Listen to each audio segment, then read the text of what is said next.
నమస్తే. Welcome to Suman TV. నేను మానస. ఈ మధ్య కాలంలో చాలా మందికి గ్యాస్ ట్రబుల్ అనేది ఎక్కువగా చూస్తున్నాం. ఈ గ్యాస్ ట్రబుల్ ఏంటంటే ఒకప్పుడు ఒక 50+ 60+ ఉన్నవాళ్ళంటే డైజెషన్ సరిగ్గా కాని వాళ్ళకు మాత్రమే ఈ సమస్య చూస్తూ ఉండేవాళ్ళం. కాకపోతే ఇప్పుడు 20, 25+లో కూడా ఈ సమస్య చూస్తున్నాం. గ్యాస్ట్రిక్ ప్రాబ్లమ్ వచ్చింది అంటే కొన్నిసార్లు రాత్రుళ్ళు నిద్ర పట్టకుండా కూడా బాధపడేవాళ్ళు చాలా మందిని చూస్తూ ఉంటాం.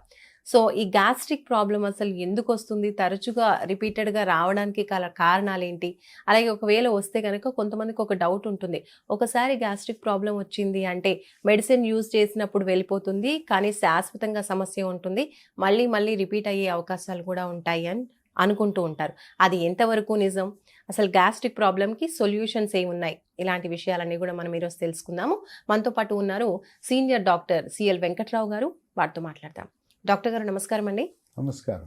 గ్యాస్ట్రిక్ ప్రాబ్లం అనేది చాలా పెద్ద సమస్యగా మారిపోయింది ఈ మధ్య కాలంలో. మరి అలాంటి వాళ్ళకి ఈ సమస్య నుంచి బయటపడే మార్గం గురించి తెలియచేయండి.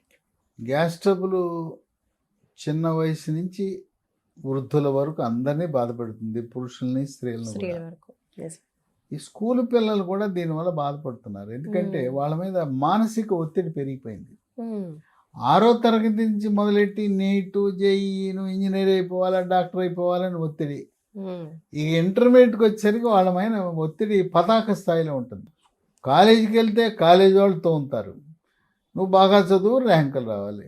ఇంటికి వస్తే అమ్మా నాన్న బాగా చదువు, నీకు నీట్లో గవర్నమెంట్ మెడికల్ కాలేజీలో సీట్ రావాలి, మ్మ్. జేఈఈ పరీక్ష రాస్తే నీకు ఐఐటీలో ఇంజనీరింగ్ సీట్ రావాలి. ఇవి వాళ్ళ తల్లిదండ్రుల కోరికలు. ఇక దాంతో వాళ్ళకి టెన్షన్ పెరిగిపోయి మానసిక ఒత్తిడి వల్ల కూడా గ్యాస్ ట్రబుల్ వస్తుంది. ఓ. ఈ మానసిక ఒత్తిడిని తగ్గించుకోవాలంటే సహజ సిద్ధంగా మనం యోగా, ప్రాణాయామము, ధ్యానము, వ్యాయామం చేస్తే పోతుంది. మ్మ్. ఇక మన దక్షిణ భారతదేశంలో మన తెలుగు రాష్ట్రాలు, ఆంధ్ర, తెలంగాణలో మనం వాడినంత మిరపకాయ మ్మ్. ప్రపంచంలో ఎవడు వాడు. ఇక్కడ మనం వంటకాల్లో పచ్చిమిరపకాయ వేస్తాం, అవును. ఎండు మిరపకాయ, మళ్ళీ తాలింపులు వేస్తాం, మ్మ్.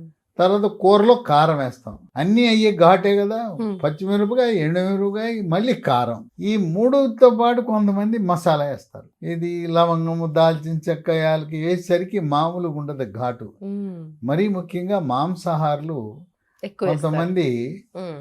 ఆ మాంసం అంటే చేపో, చికెనో, మటనో తింటే మ్మ్. నాలుక మండాలి, మ్మ్. కళ్ళంటే నీళ్ళు రావాలి, ఓకే. అప్పుడే కిక్ వస్తుంది, అసలు అప్పుడే బాగుంటుంది, మ్మ్. సప్సప్గా ఉంటుంది, ఏం లాభం అంటారు. ఇంకోటి మిరపకాయ బజ్జీలు. మ్మ్. మిరపకాయ బజ్జీ లోపల ఉండే మిరపకాయ బెంగళూరు మిర్చి అయితే పర్వాలా, మ్మ్. లావుగా ఉండే మిర్చి అయితే పర్వాలా. సన్నగా ఉండే మిరపకాయని వాటిని ఊరబెట్టకుండా, వాము పెట్టకుండా వేస్తే మ్మ్. ఇక మామూలుగా ఉండదు, నాలుక ఇక మంట మామూలుగా ఉండదు. మ్మ్. కనుక బజ్జీలు తింటాం. అవును. సో దక్షిణ భారతదేశంలో తెలుగు రాష్ట్రాల్లో మనం పులుపు, కారము, మసాలా ఇవన్నీ దట్టంగా తింటాం. ఎక్కువ. అవును. వీటితో పాటు అన్నం మనం తినాలంటే రోటి పచ్చడి, మ్మ్. దాంట్లో పచ్చిమిరపకాయ, ఎండుమిరపకాయ, రోటి పచ్చళ్ళు, మళ్ళీ మజ్జిగ వచ్చేసరికి మధ్యలోనూ నిలవ పచ్చడి. మ్మ్. ఇవన్నీ కూడా గ్యాస్ ట్రబుల్ రావడానికి కారణం. వీటికి తోడు నేనేం తక్కువ తిన్నా అన్నట్టు మ్మ్. ధూమపానం, సిగరెట్టు, బీడి, చుట్టా, గుట్కా, పాన్, పరాగు, నస్యము, జరదా, కిళ్ళి లాంటి పొగాకు ఉత్పత్తుల వల్ల కూడా మ్మ్. దాంట్లో ఉండే నికోటిన్ ప్రభావం వల్ల గ్యాస్ ట్రబుల్ వచ్చేస్తుంది. ఓకే. అయితే అదృష్టవశాత్తు మ్మ్. ఒక మందు వచ్చింది. ఈ పొగాకు ఉత్పత్తులను శాశ్వతంగా విడనాటడానికి మ్మ్. బూప్రాన్ XL 150, మ్మ్. BUPRON XL 150 మిల్లీగ్రాముల ట్యాబ్లెట్ ఉదయం టిఫిన్ చేసిన తర్వాత ప్రతిరోజు వరుసగా 3 నెలలు వాడితే ఇక మళ్ళీ జీవితంలో పొగాకు ఉత్పత్తుల జోలికి వెళ్ళరు. మ్మ్. అలాగే మద్యపానము, కళ్ళు, సారా, బీరు, బ్రాందీ, విస్కీ తాగే వాళ్ళకు కూడా గ్యాస్ ట్రబుల్ అధికంగా ఉంటుంది. ఓ పక్కేమో మసాలా, మ్మ్. పులుపు, కారం, మసాలా, మరో పక్క ధూమపానము, మద్యపానం, ఈ దెబ్బకు గ్యాస్ ట్రబుల్ వస్తుంది. మ్మ్. ఈ గ్యాస్ ప్రభావం వల్ల తినగానే తేపులు వస్తాయి. ట్రైన్పులో. ఈ తేపులు మనం ఏదైనా ఒక సమావేశానికి వెళ్ళాం, ఎక్కడికైనా వెళ్ళాం, ఎంత ఎబ్బెట్టుగా ఉంటుంది అక్కడ తేపుతుంటే.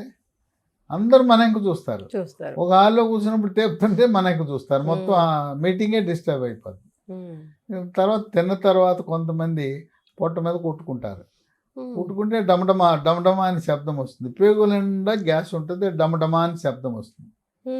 ఇంకోటి ఇబ్బందికరమైనది ఏంటంటే ఈ గ్యాసు బయటికి పోతే తేపు వచ్చింది, పొట్టలో ఉంటే డమడమా పొట్ట బాణ పొట్టలా ఉంటుంది. కొంతమందికి వాసనతో కూడిన అపాన వాయువు, శబ్దము వాసన. ఈ శబ్దము ఇబ్బంది, వాసన ఇబ్బంది. ఈ రెండిటితో అసలు జీవితమే దుర్భరం. ఎక్కడ ఒక సమావేశ మందిరంలో ఏసీ గదిలో మొత్తం తలుపులన్నీ మూసేసి ఉంటాయి. అక్కడ కూర్చొని పరిస్థితి అర్థం చేసుకోండి. ఈ గ్యాస్ ట్రబుల్ ఎలా మనని కుంగ తీసేస్తుంది, మానసికంగా కుంగిపోతారు. ఆ శబ్దముని, వాసనతో కూడిన అపాన వాయువుని మనం వాడుక భాషలో పిత్తులు అంటాం. ఆ పిత్తులు శబ్దం లేకపోతే పర్వాలేదు, శబ్దం ఉందంటే మాత్రం చాలా అందరూ మన మన మన వెంక చూస్తారు. ఈ గ్యాస్ ట్రబుల్ వచ్చినప్పుడు ఏదో వెళ్ళిపోయి ట్యాబ్లెట్లు వాడటం కాదు. గ్యాస్ ట్రబుల్ ఉన్న ప్రతి ఒక్కరూ కూడా తప్పనిసరిగా పొట్టకి అల్ట్రాసౌండ్ స్కానింగ్ చేయించాలి. ఎందుకు పొట్టకి అల్ట్రాసౌండ్ స్కానింగ్ చేయించాలంటే అక్కడ కాలేయం కార్జ్యం కింద ఒక చిన్న తిత్తి ఉంటుంది. దాన్ని పిత్తాశయం అంటారు, పిత్తకోశం అంటారు, చేదు తిత్తి అంటారు. మనం కోడిని కోసుకునేటప్పుడు కోడిని కోస్తాం, ఆ కార్జ్యం కింద ఒక చేదు అని ఉంటుంది, అది తీసి బయట పారేస్తారు కదా. అది తీగిపోతే కూర అంతా చేదైపోతుంది. కోడికి కార్జ్యము కాలేయం కింద ఎట్లా తిత్తి ఉందో మనిషి కూడా అలాంటి తిత్తి ఉంటుంది. ఆ తిత్తిలో రాళ్ళు ఏర్పడతాయి. ఆ గాల్ బ్లాడరు చేదు తిత్తులో రాళ్ళు ఉన్నప్పుడు కూడా గ్యాస్ వస్తుంది. మద్యం అధికంగా సేవించడం వల్ల క్లోమ గ్రంథి పాడైపోయి దానివల్ల కూడా గ్యాస్ వస్తుంది. దీనికి శిక్షణారహితంగా వాడేస్తుంటారు సొంత వైద్యం. మందుల షాప్కి వెళ్తే ఆయన ఒక సీసా ఇస్తాడు, ఒక గొట్టం ఇస్తాడు, వేసుకో అంటాడు. మన అలవాట్లు మార్చకుండా డాక్టర్లు నిందించి ప్రయోజనం ఉండదు. ధూమపానము, మద్యపానం, సిగరెట్లు మానకుండా ఈ తగ్గమంటే తగ్గదు కదా. సిగరెట్లు పూర్తిగా మానేయాలి. డాక్టర్ గారు 2 సిగరెట్లు పర్మిషన్ 3 అని అడుగుతుంటాడు. కొంతమంది భార్యతో కలిసి వచ్చినప్పుడు మా ఆవిడికి చెప్పండి నన్ను తాగనివ్వదు, 1 పొద్దున 1 రాత్రి 1 పర్మిషన్ ఇవ్వండి. ఇంకోటి చెప్తాడు ఆయన, పొద్దున్నే 2కి వెళ్ళేటప్పుడు అది తాగితే కానీ నాకు బయటికి రాదండి అంటాడు. అదంతా ఊరికే మిథ్య. ఈ సిగరెట్ తాగటానికి మల విసర్జనకి అసలు సంబంధమే లేదు. సో ఇలాంటి పరిస్థితుల్లో మనం అసలు మళ్ళీ మళ్ళీ రాకుండా ఉండాలంటే ఏంటి పరిష్కారం? రకరకాల మందులు మార్కెట్లో ఉన్నాయి. వాటిలో టానిక్స్ కూడా తాగుతుంటారు. లీ ఫార్మా కంపెనీ వాళ్ళు ఒక మందు తయారు చేశారు. దీని పేరు ఎస్గేర్ 40, ESGEAR 40. దీన్ని పరగడుపున ఒకటి వేసుకోవాలి. దీంట్లో 28 ట్యాబ్లెట్లు 4 వారాలు వస్తాయి. తీవ్రంగా ఉన్నవాళ్ళు రాత్రి ఇది వేసుకుని పడుకోవాలి, వంచేసి ఇది వేసుకుని పడుకోవాలి. తర్వాత అరటి పండ్లు తింటే ఈ ఆమ్లాన్ని కొంతవరకు నియంత్రిస్తుంది. అన్నం తిన్న 1 గంట తర్వాత పాలలో చిటికెడు పసుపు, చిటికెడు మిరియాల పొడి, దాంట్లో తేనె లేదు మన ఎండు ఖర్జూరం పొడి వేసుకుని తాగితే పాలు కూడా ఈ గ్యాస్ ట్రబుల్ని, పేగు పూతని నియంత్రిస్తాయి. అసలు ఏమన్నా లోపల పేగులో పుండు ఉందా లేదా తెలుసుకోవాలంటే గ్యాస్ట్రోస్కోపీ అనే పరికరంతో పేగు పూత, పేగు రాపిడి, లోపల ఏమైనా పుండు ఉందా అనేది చూడవచ్చు. ఈ ఎస్గేర్ 40 వాడిన వాళ్ళు చక్కగా పూర్తిగా నయమైంది. కాకపోతే కొద్ది మందిలో మళ్ళీ లక్షణాలకు బయటపడి అసలు నాకు మళ్ళీ మళ్ళీ జీవితంలో కనపడకూడదు, రాకూడదు అనుకునేవాళ్ళు దీంతో పాటు కలిపి ఇంకో ట్యాబ్లెట్ వాడాలి. అది ఈ గొట్టం ఎవరైతే ఎస్గేర్తో పాటు ఎస్గేర్ 40తో పాటు మరొక మందు లాఫెర్రిన్ BC లాఫెరిన్ బీసీలో లాక్టోఫెరిన్ అనే ఒక పదార్థము, విటమిన్ సి అవి ఉంటాయి. కనుక కేవలం SGR40 ఒకటే కాకుండా లాఫెరిన్ బీసీ ఉదయం ఒకటి టిఫిన్ తర్వాత, రాత్రి భోజనం తర్వాత ఇది కూడా వాడితే చక్కటి ఉపశమనం లభించింది. నేను ఇది ఒకటే వాడాను, కొద్దిమందికి మళ్ళీ తిరగబెట్టింది. ఈ రెండు కలిపి వాడితే ఇక మళ్ళీ అసలు అడ్రస్ లేదు, గ్యాస్ ట్రబుల్ అనేది అడ్రస్ లేదు. అయితే ధూమపానము, మద్యపానం మాత్రం దానికి దూరంగా ఉండవలసిన అవసరం ఉంది. ఇది ఈ మందులు అమెజాన్లో ఆర్డర్ పెట్టచ్చు, లేదు lehealthdomain.com వెబ్సైట్లో ఆర్డర్ పెట్టుకోవచ్చు. ఇవి ఒక 3 ఫోన్ నంబర్లు కూడా ఉన్నాయి. ఆ ఫోన్ నంబర్లకు ఫోన్ చేస్తే ఇంటికి కొరియర్ ద్వారా పంపిస్తారు.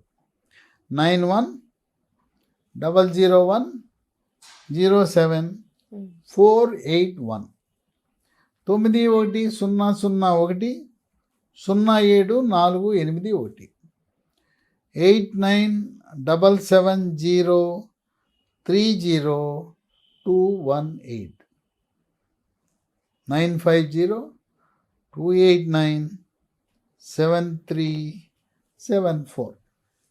ఇవన్నీ కూడా మీకు స్క్రీన్ మీద కనపడుతున్నాయి, అక్కడ స్క్రోల్ అవుతున్నాయి చూడండి.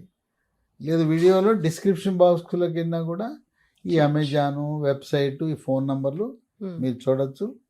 కనుక ఎవరైతే శాశ్వత పరిష్కారం కావాలనుకుంటున్నారో మనకి రకరకాల ట్యాబ్లెట్లు మార్కెట్లో ఉన్నాయి, అవే వాడుతున్నాం. కానీ ఇప్పుడు అనుభవపూర్వకంగా SGR40 లాఫెరిన్ బీసీ కలిపి వాడితే ఇక సూపర్ రిజల్ట్ ఎవరు ఊహించరు.